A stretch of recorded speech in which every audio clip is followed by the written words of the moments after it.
Have you ever imagined what it would feel like to stand in a moment where heaven touches earth? A moment so real, so overwhelming, that every breath in your chest trembles. A nation that had walked out of slavery only weeks earlier now stands in the shadow of a colossal mountain. The air is unnaturally still, as if creation itself is waiting. Dust swirls at their feet. The sky, once bright and expansive, now turns heavy, as if wrapped in a veil of thick smoke. Children cling to their mothers. Warriors who once marched boldly now stare toward the summit with fear widening their eyes. No one speaks. No one dares. And then, a blast of sound, like a trumpet forged from thunder, cuts through the silence. The ground rumbles. Rocks tremble. Flashes of fire burst across the ridges of the mountain as if lightning is being poured from the heavens. But this is no storm. No ordinary eruption. This is something else. Something holy. And then it happens. A voice speaks. Not a whisper. Not an echo. But a voice that seems to vibrate through the soul itself. A voice that does not come from the clouds, nor from wind, nor from any human mouth. It is the voice of the Creator. The same one who parted the sea. The same one who broke the chains of a mighty empire. The same one who formed galaxies with a sentence. Here, on this mountain, he speaks again. Not to one prophet. Not in a vision. But to an entire nation at once. Imagine hearing words that do not just enter your ears, but enter you. Words that carry weight, authority, eternity. Israel falls to their knees. Some cover their faces. Some collapse in terror. All know one thing. They are standing in the presence of the one true God. And in this electrifying moment, in the smoke, the fire, the trembling earth, the pounding hearts, God reveals something the world had never seen before. A divine blueprint for how humanity should live. Not merely rules, but a covenant. A structure for life. A mirror that reflects God's character. These were not suggestions. Not cultural guidelines. Not temporary instructions. They were the 10 Commandments. Spoken not by a king or priest. Not written by poets or philosophers. But formed by the very voice of the Eternal. And whether people believe in the Bible or not, these commandments still shape global laws, human morality, and the conscience of entire civilizations. But here's the question that echoes across centuries. Do we truly understand what they mean? Or have we only memorized the words, while missing the heart behind them? Are they outdated relics of an ancient world? Or do they still breathe truth into our modern lives? Into our relationships? Our values? Our choices? Our identity? In this documentary, we're going beyond the stone tablets. Beyond the Sunday school summaries. We're stepping into the story behind each command. Why God gave it. What it meant to the people standing at the mountain. And what it means for you today. Because the 10 Commandments were never merely laws. They were an invitation. To peace. To order. To freedom. To a relationship with the Creator. And the journey begins at that mountain. Where earth shook. And heaven spoke. Why God spoke to a nation, not just a prophet. Most ancient religions share a common pattern. The divine speaks only to the select few. To kings, priests, or mystics hidden behind temple curtains. But at Mount Sinai, something radically different happened. Something the world had never witnessed before. God didn't whisper into a prophet's ear. He didn't choose a single representative. Or conceal his voice in symbols, riddles, or dreams. He spoke directly to an entire nation. Men, women, elders, children. Every heartbeat in the camp heard the same voice. Shaking the air. splitting the silence, leaving no room for doubt or debate. Why? Why would the Creator break every pattern of communication, just to speak to millions at once? The answer begins with a simple truth. Because freedom is hollow. If people don't know how to live once they are free, Israel had escaped the whips of Egypt. But slavery had shaped their minds, their hearts, their instincts. They were free in body, but still bound in spirit. Uncertain, untrained, unanchored. They needed more than land. They needed identity. They needed a foundation. And God didn't leave that task to human interpretation. He spoke so every person, from the strongest warrior to the smallest child, would know exactly who was leading them. But there is another reason, deeper and even more astonishing. God wanted them to remember that their faith was not built on mythology, but on experience. He didn't want his people to say, Moses told us God said this. He wanted them to say, we heard him ourselves. No room for rumor. No space for manipulation. No dependency on a single leader. The covenant wasn't Moses's idea. It wasn't a human invention, nor a political tool, nor a cultural evolution. It was God's voice, God's law, God's presence. And that moment, that overwhelming encounter, became the bedrock of their faith for generations. But it also revealed something else. Something about the heart of God himself. Most rulers create distance. They guard their power behind walls, layers of hierarchy, armies and rituals. But the God of Sinai stepped forward and drew his people close. Not to crush them, but to show them his character.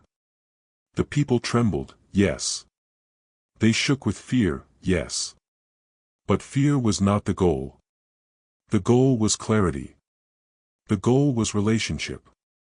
The goal was a covenant so undeniable that even centuries later, grandchildren not yet born would still say, on that mountain, our people met God. But there is one more layer. Perhaps the most profound of all. God spoke to the whole nation. Because the 10 Commandments were meant for everyone, Not just the learned. Not just the powerful. Not just the spiritual elite. These words shaped how a society should function. How people should treat God. And how people should treat each other. Every home. Every family. Every heart. If God had spoken only to Moses, the commandments might have been viewed as a prophet's opinion, a leader's policy, or a religious suggestion. But when the entire nation heard them, they became something else. A shared responsibility. A collective calling. A moral anchor for a people destined to influence the world. And today, thousands of years later, that voice still echoes. Even in a modern world filled with noise, debate, confusion, and shifting morals, the commandments remain. They endure not because they were carved on stone, but because they were carved into human conscience. Before humanity even knew how to define morality, Sinai wasn't just a moment of fear. It was a moment of formation. A moment when God taught an entire nation that freedom without truth collapses, and truth without God loses its meaning. The mountain shook. The fire fell. The people trembled. But when the voice ceased, something extraordinary remained. A law that would outlive empires. A covenant that would shape civilizations. A revelation that would still speak today. To anyone willing to listen. The first commandment, the foundation of all morality. Before God revealed any laws. Before he addressed how people should treat one another. Before he spoke about worship, speech, rest, family, or justice. He began with one single, seismic declaration. You shall have no other gods before me. At first glance, it seems simple. Almost too simple. But in reality, this is the commandment that shapes all other commandments. If this one collapses, everything else follows. To understand why, we need to step into the worldview of ancient cultures. The nations surrounding Israel worshipped dozens, sometimes hundreds, of gods. Gods for rain. Gods for war. Gods for crops. Gods for fertility. Gods for luck. Religion was not about truth. It was about survival. People served whatever deity they thought might give them a better harvest, or spare them from disaster. Morality didn't come from the gods. Fear did. Manipulation did. Endless rituals did. But character, justice, love, holiness, those concepts did not exist in their religions. So when God proclaimed, "You shall have no other gods before me," he wasn't simply claiming supremacy. He was redefining what it meant to be human. He was saying, there is one Creator. Not many. There is one truth. Not an endless marketplace of spiritual options. There is one foundation for morality. Not a rotating set of customs shaped by tribes or kings. In one sentence, God separated himself from every idea of deity the ancient world had ever imagined. But here's the deeper meaning. The one that reaches beyond history and presses directly into our modern lives. Everyone worships something. Even people who think they don't, ***. Worship is not limited to temples or rituals. Worship is simply the act of giving something. Your trust. Your loyalty. Your hope. Your identity. For some, it's success. For others, money. For many, approval. For some, relationships. For others, their own image or ambition. Even an atheist can worship. Not a deity, but a dream. A desire. A dependency. That shapes their choices and controls their heart. God's first commandment is not a threat. It's an invitation. Let me be the one you trust above everything else. Why? Because anything else we place at the center of our lives eventually breaks us. Money runs out. Beauty fades. People disappoint. Power corrupts. Ambition burns out. Pleasure leaves us emptier than before. But the one who created us, who formed our hearts, who understands our fears, who stands outside time itself, he alone can bear the weight of our trust. So the first commandment is not merely about theology. It's about alignment. It asks, what or who is guiding your decisions? What defines your values? Where do you seek security? Where do you place your hope? Because whatever sits on the throne of your heart becomes your God, whether you recognize it or not. But there is yet another layer. One far more profound. The first commandment is not about God needing us. It is about us needing God, ***. The Israelites had just left Egypt. A land overflowing with idols and rituals. They were stepping into freedom. But freedom without direction becomes chaos. Before they could build a nation, they needed a center. Before they could walk into their destiny, they needed clarity. And God gave them both. In the very first words of his law. It was as if he were saying, if you want a life that stands, put me first. This commandment is the anchor, holding every other command in place. If we honor God above all, we naturally value truth. We naturally honor relationships. We naturally respect others. We naturally choose integrity. Morality becomes not a struggle, but a response. A reflection of whom we follow. But the first commandment also teaches something extraordinary. About God's heart. He desires relationship. Not ritual. Devotion. Not fear. Love. Not obligation. This was radical. No other ancient deity sought relationship. No idol cared for people's hearts. But the God of Sinai did. He was not calling Israel into slavery. He was calling them into freedom. Anchored in truth. The first commandment is more than the beginning of a list. It is the lens through which all other commandments are understood. It tells us who God is. It tells us who we are. And it asks us the question every human must eventually face. Who sits on the throne of your life? Not as a test, but as an invitation to discover. A foundation that never crumbles. A truth that never changes. A love that never fails. A God who never abandons. And that is why the first commandment is the cornerstone of all morality. The command that defines every other command. The truth upon which all truth rests. His second commandment, the danger of shaping God in our own image. His first commandment tells us who God is. The second commandment tells us who He is not. Right after God says, "You shall have no other gods before me," He adds another command that cuts even deeper. "You shall not make for yourself an idol."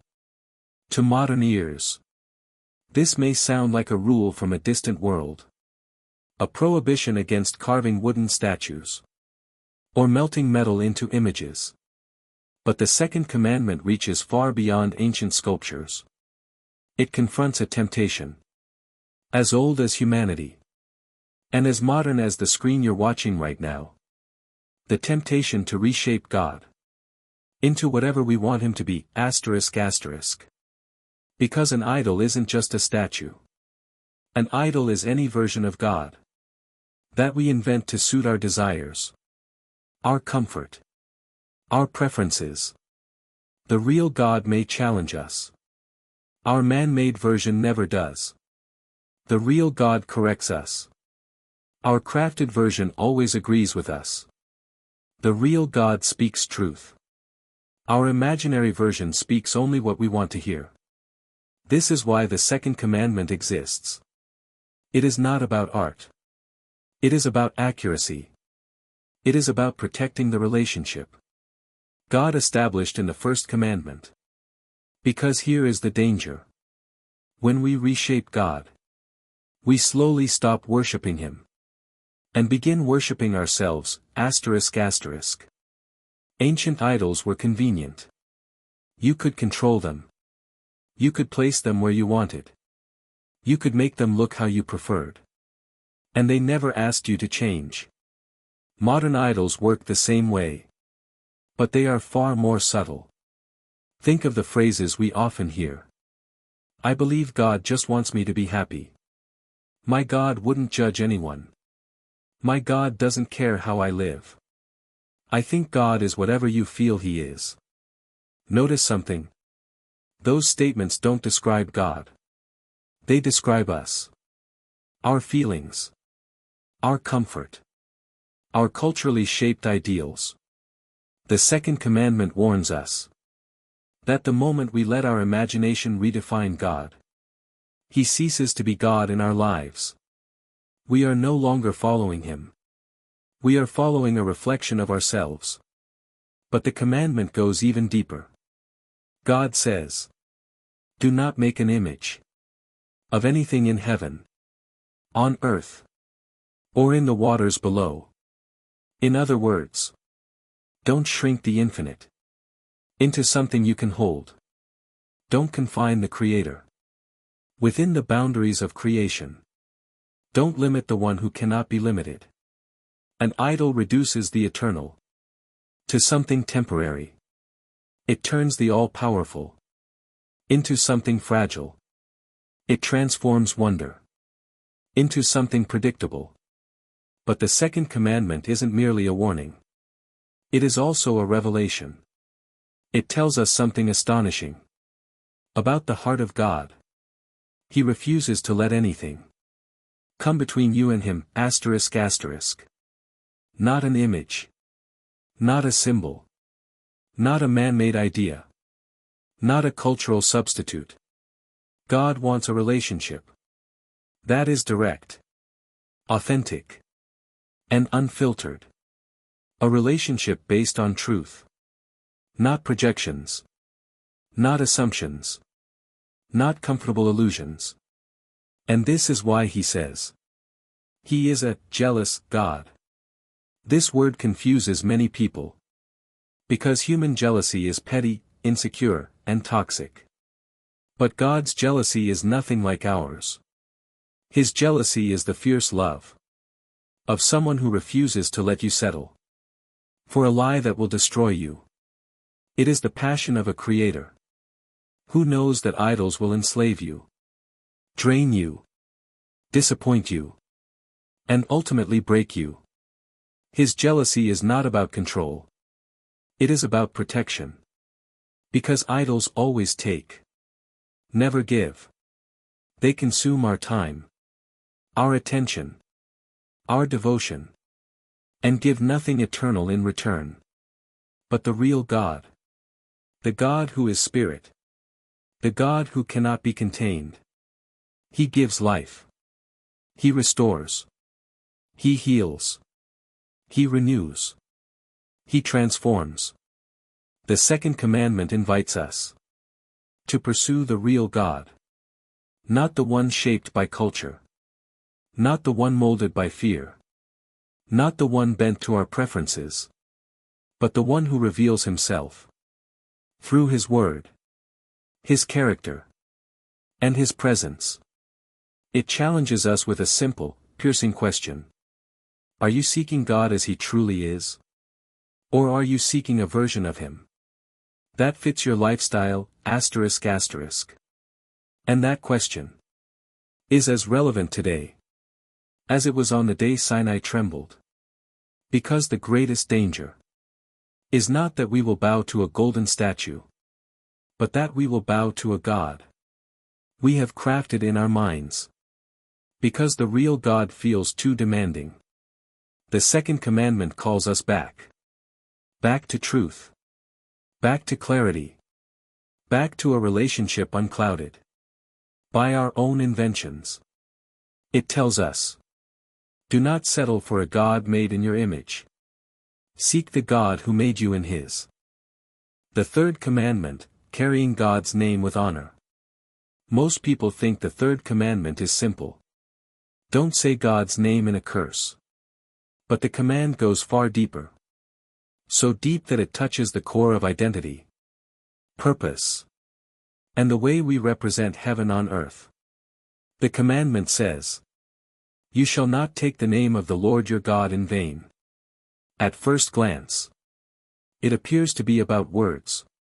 But in reality, it is about the weight you carry when you bear the name of God. Because in the ancient world, a name wasn't just a label. It was a reputation, a calling, a banner, a declaration of who you belonged to, and what authority stood behind you. And that truth remains unchanged today. When you take God's name, you're not just speaking it.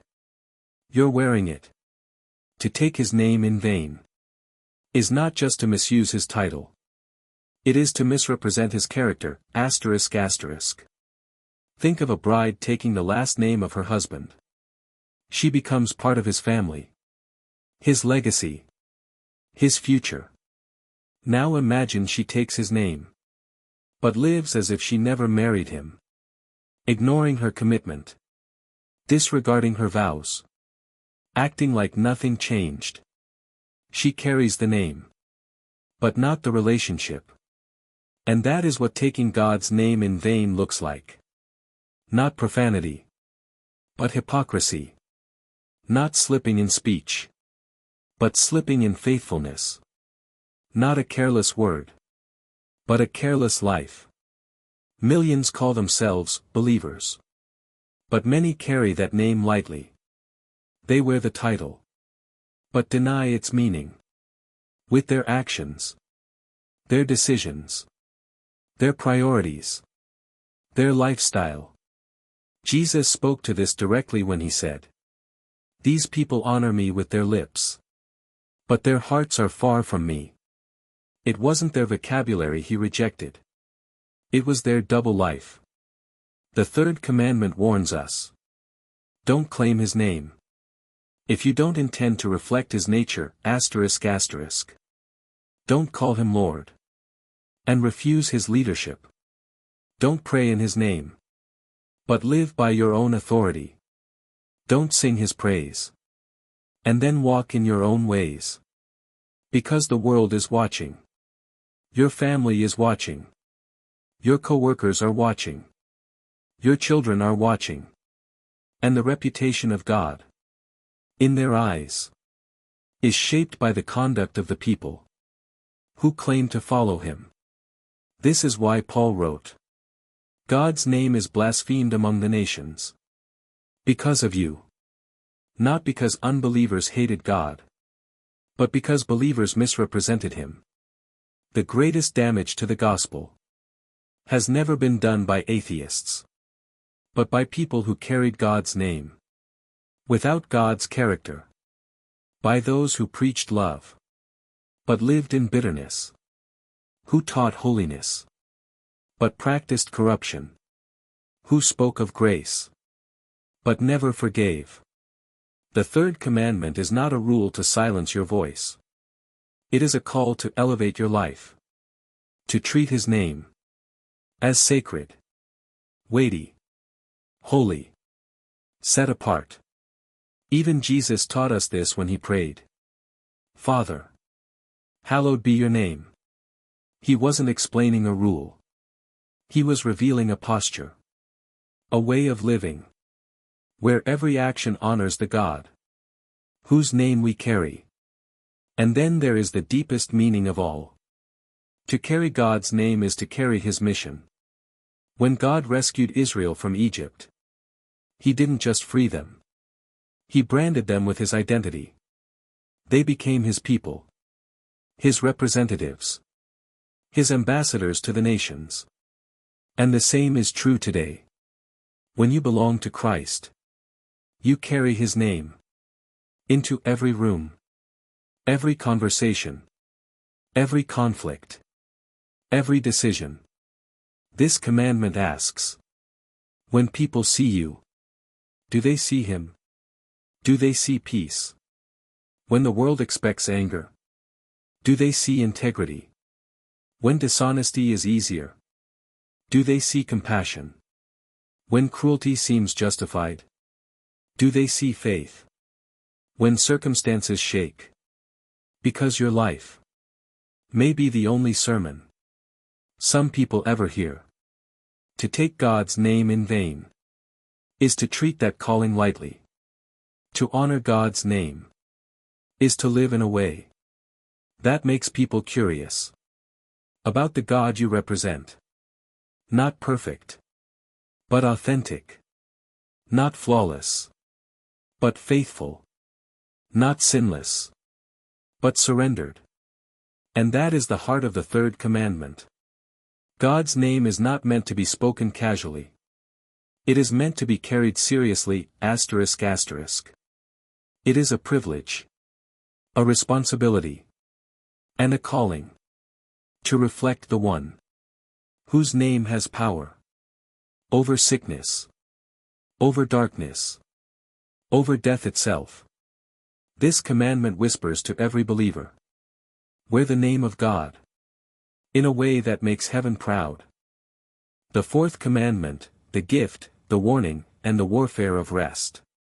If the first three commandments teach us how to love God, the fourth teaches us how to trust him. And for many people, trust is far harder than worship. The fourth commandment says, remember the Sabbath day, and keep it holy. Most people hear this and think, it just means take a day off. But that barely scratches the surface. The Sabbath is not about laziness. Not about convenience. Not about catching up on sleep. The Sabbath is a divine strategy. A spiritual weapon. And a test of trust, ***. To understand it, we have to go back to the very beginning. Before there was Abraham. Before there was Moses.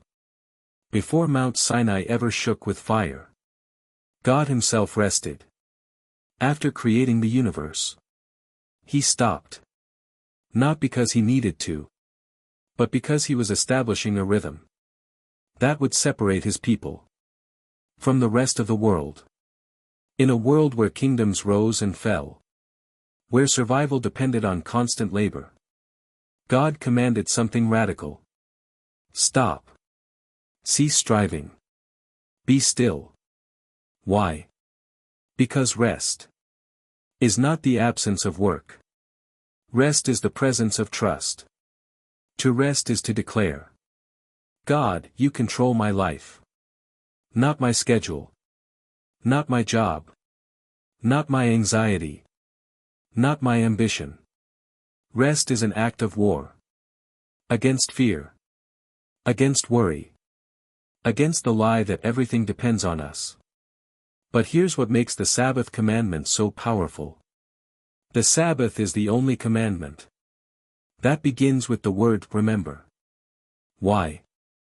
Because this is the one command we are most quick to forget. We forget to rest. Forget to slow down.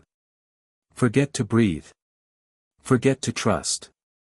We live in a world that celebrates exhaustion, glorifies busyness, and equates worth with productivity. People introduce themselves by their work, their output, their hustle. But God whispers something countercultural. Your value is not measured by how much you do. Your value is measured by whose you are. The Sabbath reminds us of that truth. But there is another layer. In Egypt, Israel worked non-stop. No days off. No rest. No dignity. Their identity was defined by slavery. By forced labor. By unending pressure. So when God rescued them, the first gift he gave them was not land. Not wealth. Not victory. It was rest.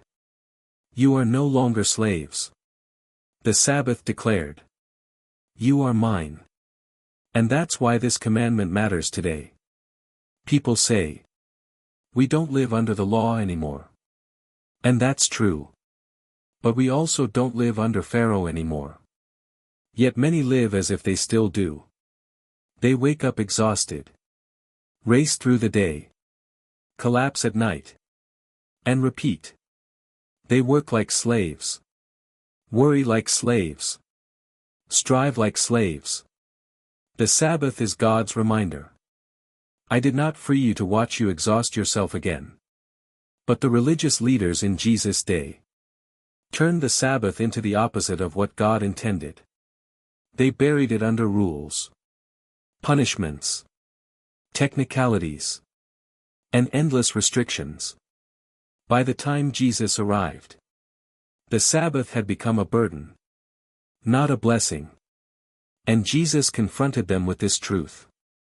The Sabbath was made for man, not man for the Sabbath. Meaning, God didn't create a rule and force people into it. He created a gift and invited people to receive it. Jesus healed on the Sabbath. He restored on the Sabbath. He brought freedom on the Sabbath. He didn't break the Sabbath. He revealed its heart. The Sabbath is not about avoiding chores. It is about allowing God to restore you. It is not about ritual. It is about relationship. It is not about a legalistic day. It is about a liberated life. And today, in an age of burnout, anxiety, and digital overload, The Sabbath might be more necessary than ever. Because rest is not weakness. Rest is worship. Rest says, I trust God enough to stop trying to control the universe. Rest says, my soul needs something my schedule cannot give me. Rest says, my spirit belongs to God, not to the pace of this world. And here is the deeper mystery. Sabbath is not just a day. It is a sign, asterisk asterisk. A sign that God provides. A sign that God sustains. A sign that God is your source. In Egypt, Pharaoh said, work harder. God said, rest deeper. One voice enslaves. The other frees. So the question is, which voice are you listening to? Because the world will constantly push you to run faster, to produce more, to never stop. But God invites you to breathe, to slow down, to step away, to remember Him. The Sabbath is not about restriction. It is about alignment. It trains your heart to trust God on days you work and days you don't. It teaches your spirit that peace is something you receive, not something you achieve. And most of all, it reminds you that the God who created the universe is the same God who holds your life in His hands. So the fourth commandment asks you a simple question. Do you trust God enough to rest? Because when you do, you will discover that rest is not the end of work. Rest is where God begins His work. In you. The fifth commandment, honoring parents in a broken world. The first four commandments teach us how to love God. The fifth teaches us how to love people. And it begins at the very place where love is often the hardest. Home. The fifth commandment says, honor your father and your mother, so that you may live long in the land the Lord your God is giving you. At first glance, this seems simple. Almost too simple. But this commandment is far more profound than childhood obedience, or polite words, or family tradition. This commandment is about foundation, about identity, about how we respond to authority, to legacy, to generational blessing, and generational pain. Verb 1. The first human relationship God ever established. Before there were nations. Before there were governments. Before there were churches. There was family. God formed Adam. God created Eve. And then God blessed them with children. He did not build civilization on military strength, political systems, or economic models.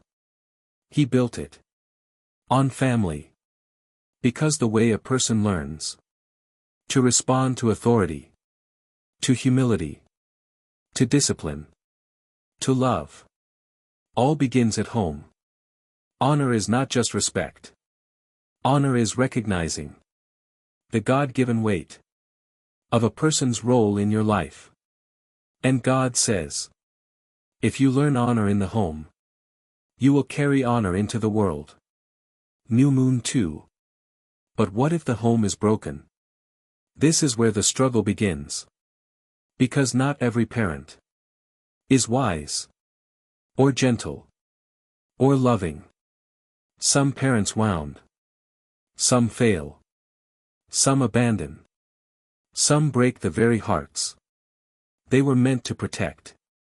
So how do you honor someone who did not act honorably? How do you obey this commandment when your childhood carries scars instead of blessings? Here is the truth the Bible reveals. Honor does not mean agreeing. Honor does not mean enabling. Honor does not mean pretending the pain never happened, asterisk asterisk. Honor means choosing forgiveness, over lifelong bitterness. Honor means releasing resentment, so it does not poison your future. Honor means recognizing that God can use imperfect people, even broken ones, to shape your life, your strength, your resilience, your compassion. Honor means treating parents with dignity, even when distance is necessary for safety or healing. Honor means refusing to allow past wounds to define your future. The commandment never says, honor your perfect parents. It simply says, honor your father and mother. Not because they always deserved it, but because God knows bitterness will imprison you long after your parents are gone. Honor releases chains you never realized you were carrying. Sun behind small cloud 3. The first commandment with a promise. God attaches a blessing to no other commandment like this one, that you may live long and flourish in the land the Lord your God is giving you. Why would honoring parents affect lifespan, success, stability, destiny? Because honor is the foundation of every healthy relationship. When honor breaks down, in families, in marriages, in communities, in nations, everything else collapses. But where honor grows, peace grows, wisdom grows, blessing grows. A society that loses honor loses its future. A person who chooses honor steps into God's favor. This is not a superstition. It is a spiritual law. The seeds you plant in your family grow into the fruit you will eat in life. When you honor the generation above you, God blesses the generations after you. Fire 4. How Jesus modeled this commandment. Even Jesus, the Son of God, the sinless Savior, submitted himself to earthly parents. The Bible says, he was obedient to them. And in his final moments on the cross, with nails in his hands and thorns on his brow, he looked down and made sure his mother Mary would be cared for. He was dying, but he was still honoring. If the Son of God himself did not consider honor optional, how can we? Seedling 5. The question the fifth commandment asks you. This commandment isn't really about parents. It's about your heart, your healing, your maturity, your future. It asks, will you allow the past to harden you? Or will you let God transform you? Will you repeat the patterns of brokenness? Or will you break the cycle? Will you carry bitterness? Or will you carry blessing? Because honor is not just something you give. It is something God grows inside you.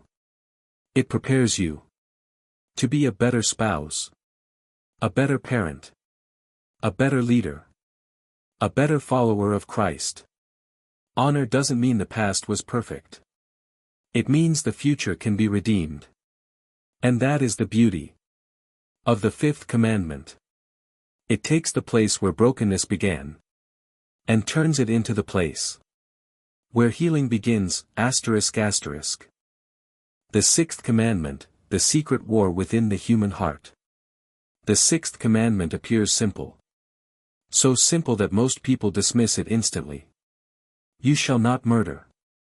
They hear it and think, well, at least I haven't done that. But Jesus shocked the world when he revealed what this commandment truly means. Because murder is not just an act of violence. It is a seed.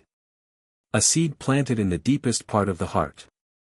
And long before a hand strikes. Long before a weapon is lifted. Long before a moment of rage turns into tragedy. The seed has already taken root. Murder begins long before blood is spilled. It begins with anger. With contempt. With the quiet decision to stop seeing another human as valuable, ***. The very first murder in history didn't happen between enemies. It happened between brothers. Cain didn't wake up that morning planning murder. He woke up jealous. Wounded. Offended. Angry that God accepted Abel's offering and not his. And God warned him. Sin is crouching at your door. But you must master it. Cain didn't master it. He entertained it. He fed it. He let the anger simmer. Until it became something darker. Heavier. More dangerous. And eventually, it led him to a field where jealousy turned into violence.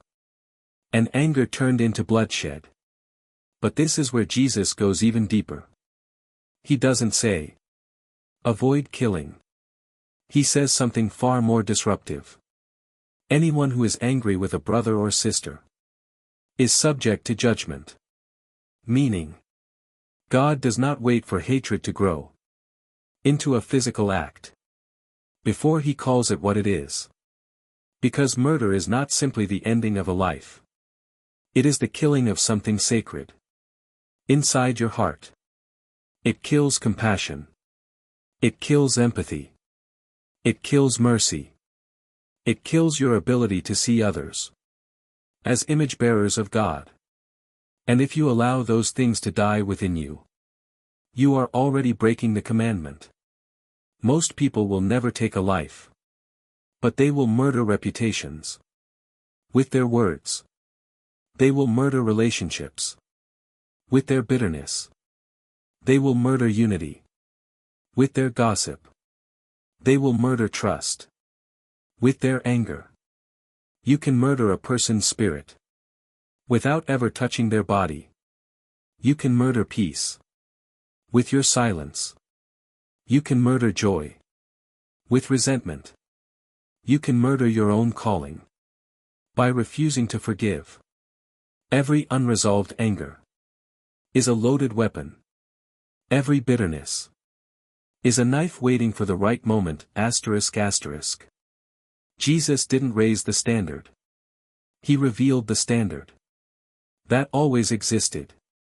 Because God isn't just judging actions. He is judging intentions. And then he does something astonishing. He calls his followers not just to avoid murder, but to become peacemakers. To take the initiative. To heal what is broken.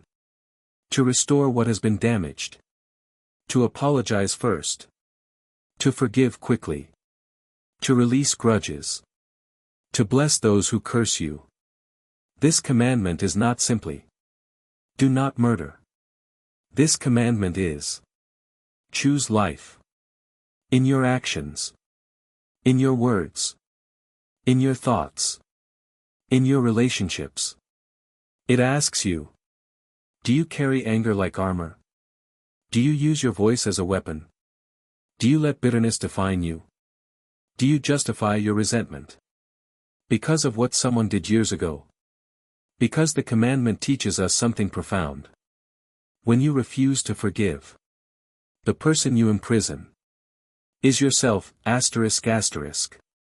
Hatred does not poison the one you hate.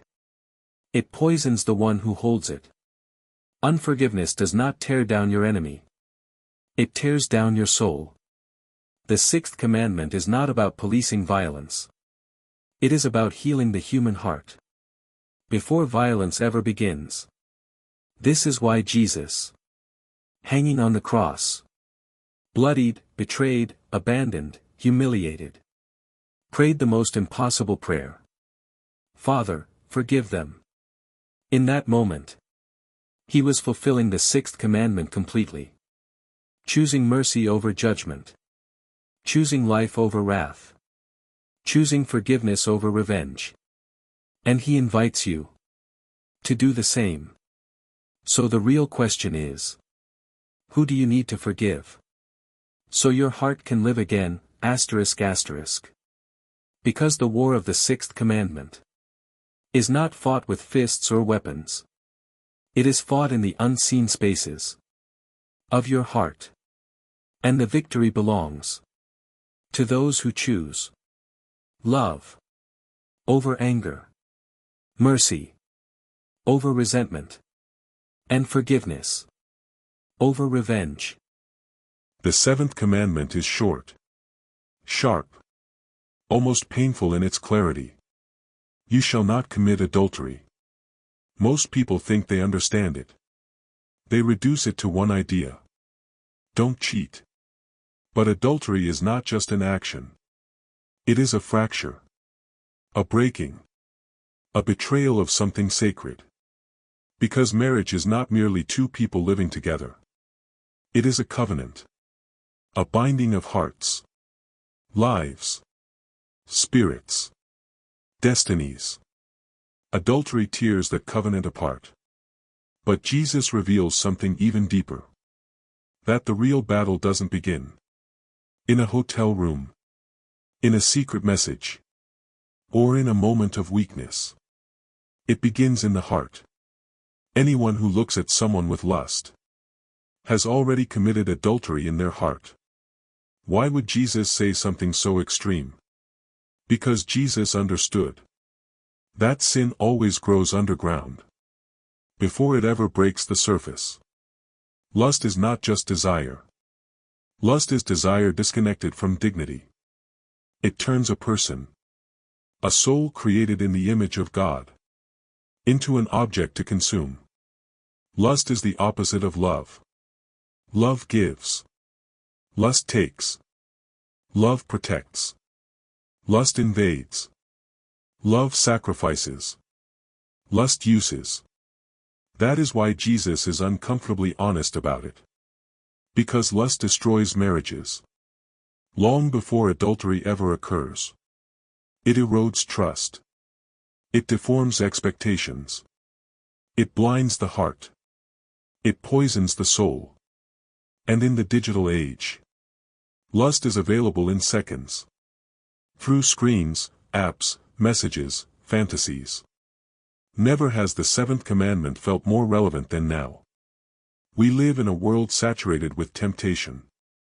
Images that numb the conscience. Stories that glorify infidelity.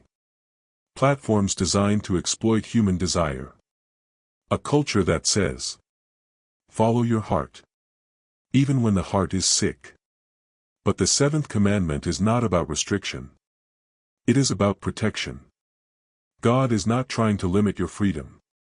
He is trying to preserve your capacity to love, ***. Because adultery doesn't just destroy families. It destroys the person committing it. It tears the soul. It shatters identity. It breeds guilt. It multiplies lies. It replaces intimacy with addiction. It replaces connection with secrecy. It replaces joy with shame. It promises excitement, but delivers emptiness. And lust works the same way. It consumes your focus, your imagination, your emotional energy. It creates unrealistic expectations that no real human being can fulfill. Eventually, you stop seeing people and start seeing possibilities. Possibilities of cheating. Possibilities of escape. Possibilities of fantasy. That detach you from real love. But there is hope. Because Jesus did not come to condemn the guilty. He came to heal the broken. Whenever he confronted sexual sin, his response was firm, but full of grace. To the woman caught in adultery, he spoke 2 sentences that reveal the heart of God. Neither do I condemn you. Go, and sin no more. Mercy first. Transformation second. Jesus doesn't excuse sin. But he also doesn't abandon sinners. He restores. He rebuilds. He renews what shame has shattered. The seventh commandment is not meant to crush you. but to call you into something stronger, something purer, something more beautiful than the counterfeits our culture offers. It calls you to honor your spouse with your body, your eyes, your mind, your imagination. It calls you to fight for purity. Not because purity is easy, but because purity is powerful. Purity leads to clarity. Purity leads to intimacy. Purity leads to peace. Purity leads to freedom. And purity is not just abstaining from sin. It is choosing to love the way God intended. So the seventh commandment challenges us with a question. Are you protecting your heart? Or exposing it to destruction? It invites you to guard your thoughts, to discipline your desires, to cherish what God has given you, and to reject the cheap imitations that promise pleasure, but deliver bondage. Because adultery is not just a betrayal of a spouse. It is a betrayal of yourself. And purity is not just a rule. It is the path to becoming whole. The eighth commandment, what stealing really means, it's far more than you think. The eighth commandment is another one that people dismiss too quickly. You shall not steal. Most hear it and think, I don't rob banks. I don't shoplift. This one's easy. But God's definition of stealing goes far deeper than taking someone's property. Because stealing is not just about possession. It's about justice, integrity, honor, and the unseen ways we affect the people around us. Let's begin with the simplest truth. Stealing happens whenever you take what does not belong to you. But it also happens whenever you withhold what does belong to someone else. This commandment doesn't just expose actions. It exposes the heart. Here are forms of stealing that many people never consider. 1. Stealing time. Showing up late. Working half-heartedly. Letting others carry your responsibilities. When you commit to something and don't fulfill it, you steal time from those who depend on you. 2. Stealing honor. Taking credit for someone else's work. Diminishing another person to make yourself look better. This is theft. Not of objects, but of dignity. 3. Stealing trust. Breaking promises. Manipulating people. Being dishonest in small things. Trust is one of the most valuable forms of wealth. And when you betray it, you commit a theft deeper than any material loss. 4. Stealing opportunities. When envy drives you to sabotage someone. When fear makes you hide their potential. When pride prevents you from helping another succeed. You are stealing what God may have intended for them. 5. Stealing from God. This is the form we rarely talk about. God gives gifts, talents, resources, time, purpose. When we bury those gifts in fear, when we waste our potential, when we hoard blessings meant to be shared, we steal from the one who entrusted them to us. 6. Stealing peace. Gossip steals peace. Anger steals peace. Criticism, bitterness, jealousy. All steal the emotional safety that relationships need to survive. You can empty a room.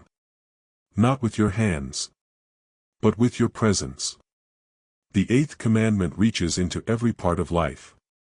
Because it reflects something fundamental about the character of God. God is a giver. Satan is a thief. Every time we give, we reflect God. Every time we steal, in any form, we reflect the enemy. Jesus said, "The thief comes to steal, kill, and destroy. But I have come that they may have life." To steal is to participate In the wrong kingdom. This commandment is not just telling us what to avoid. It is inviting us into God's nature. A person who follows God does not take what is not theirs, but also becomes someone who generously gives away what is theirs. Because generosity breaks the power of greed. Generosity destroys the instinct to hoard. Generosity heals the heart that once sought to take. Stealing is rooted in fear. Fear of not having enough. Fear of being overlooked. Fear of losing control. Fear of trusting God for provision. But generosity is rooted in faith. This commandment also reveals a deeper, more uncomfortable truth. You can steal from yourself. You steal from your future. When you refuse discipline today, you steal from your calling. When you choose comfort over growth, you steal from your own destiny. When you settle for excuses instead of obedience. In that sense, the greatest theft may not be what you take from others, but what you rob from yourself. So the eighth commandment asks you, are you a taker or a giver? Do you hoard or share? Do you manipulate or honor? Do you sabotage or build? Do you drain people or strengthen them? Because a life marked by taking shrinks. A life marked by giving multiplies. And when God's people obey this command, they don't just avoid wrongdoing. They create environments where trust can grow, where justice is protected, and where generosity becomes a testimony of God's goodness. The commandment is simple. Do not steal. But the calling behind it is profound. Become someone who adds more to the world than you take from it, ***.